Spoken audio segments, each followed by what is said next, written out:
Hello everyone, welcome back to another Farm Fact Friday.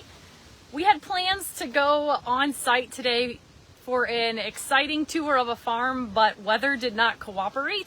We want you to be able to enjoy this farm on a sunny day, so that is coming one of these weeks. We're rescheduling. So the rain this morning though did bring up a topic that we're going to discuss today, and it's when plants get too much water.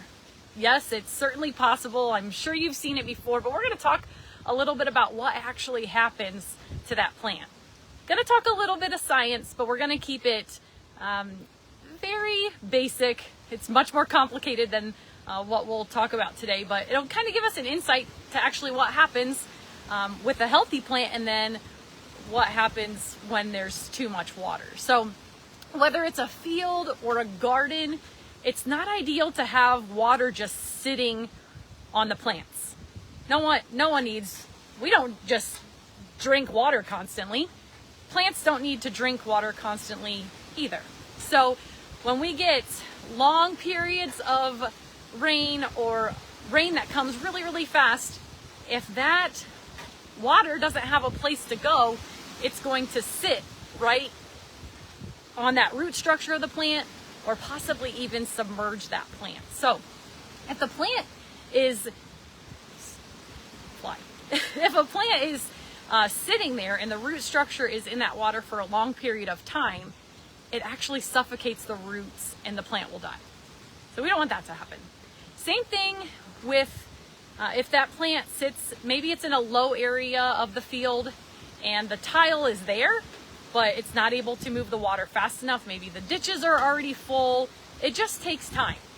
But what happens is that water can get over top of the plant, and by combining the water with the dirt, it can result in the plant getting dirt where it shouldn't be. So you can kind of see on this leaf here, see how that has the dirt on it?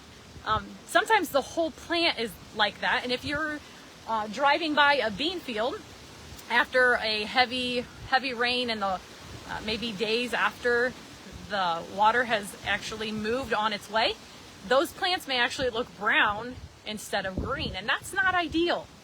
And let me tell you why. It is the process of photosynthesis.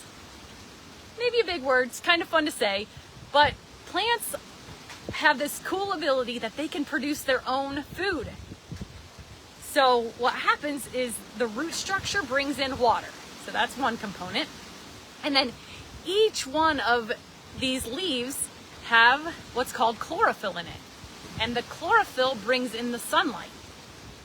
And then the plant also brings in carbon dioxide. And the combination of water, the sunlight through the chlorophylls, and carbon dioxide, this plant is able to produce its own food through sugar, and it gives us oxygen.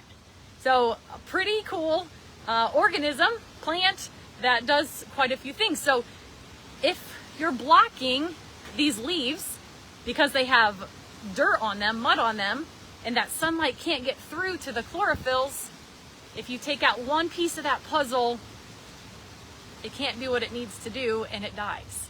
So similarly, if that mud is on the leaves and then the sun comes down, it could just bake the plant in general. So we like rain.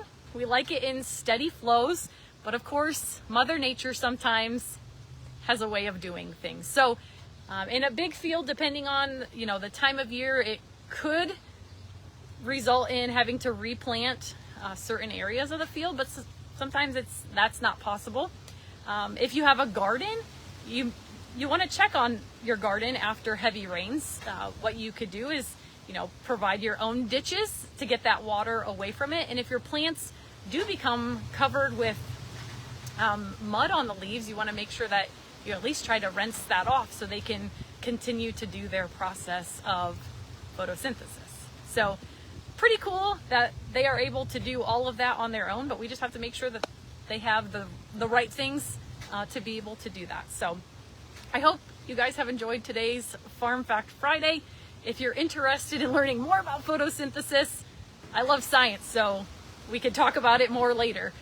But have a great rest of your Friday, a wonderful weekend. We'll check you back next week for another Farm Fact Friday. Bye.